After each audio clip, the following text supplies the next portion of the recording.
Hi, this is Bruce Paul, and I'm the Lighting Gourmet. And at lightinggourmet.com, we're cooking up some fun with lighting. So today we're going to talk a little bit about light bulbs. I'm not trying to cover everything.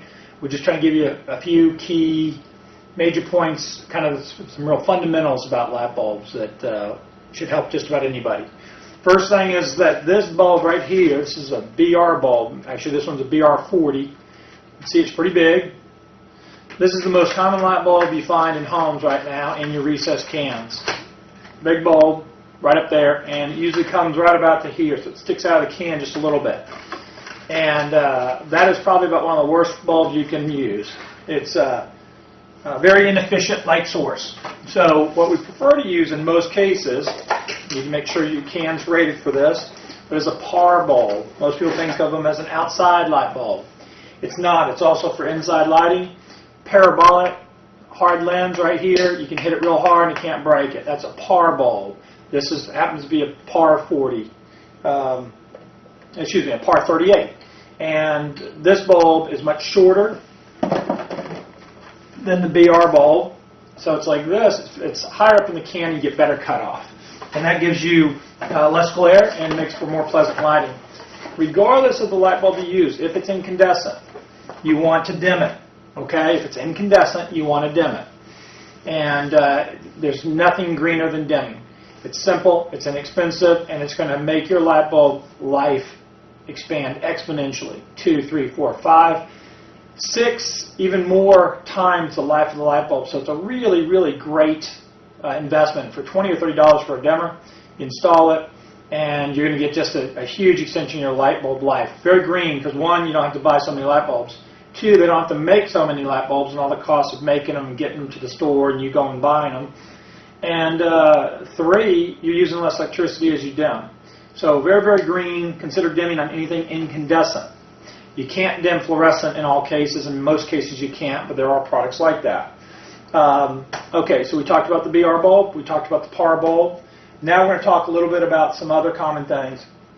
This actually looks like a PAR bulb, but it's actually a compact fluorescent. This has also gained in popularity.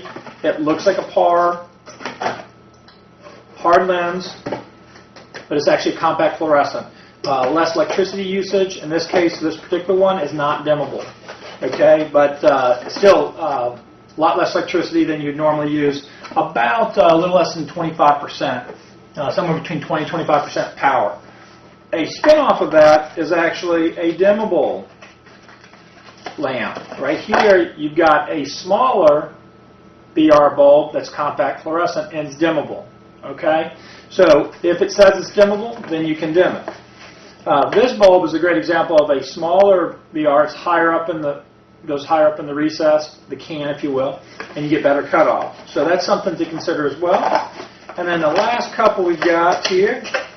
A lot of people are using these. I like to call them pigtails.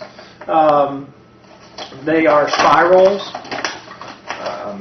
not very pretty. They work great if you can't see the bulb. So in a glass, you can also get them in multiple color temperatures. If you don't like fluorescent, consider that you might have just had the wrong color temperature. 3,000 or close to that, 2,700 technically to about 3,000 is a warm fluorescent. And if you like a warm light, and we're not talking about how it feels, but how it looks, in terms of a warm light instead of a cool whitish light, consider 2,700 to 3,000 color temperature and a spiral if you can't see the bulb. If you can see the bulb and you still want to go compact fluorescent, consider this type. It looks like a traditional light bulb, but it's not. It's compact fluorescent. Great solution in bath bars and other places you can see the bar, but you still need the effects of or efficiencies of a compact fluorescent.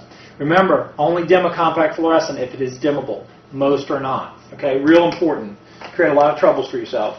Here's an example right here. This spiral, in this case, is dimmable. These spirals, again, pigtails, not. So you really need to know what your product is specified for before you start throwing a dimmer on there. You can create serious problems if you dim a non-dimmable product. Later on, another show, we're going to talk about the basics of dimming. And a couple last points I'll make is that you have more decorative compact fluorescents, and this is for decorative fixtures. Not very pretty. Usually it doesn't work real well because you can see this. So you got to be real careful when you use these, both candelabra and medium base. That's it. Appreciate you guys tuning in. I'm the Lighting Gourmet, and let's go have some fun. Bye-bye.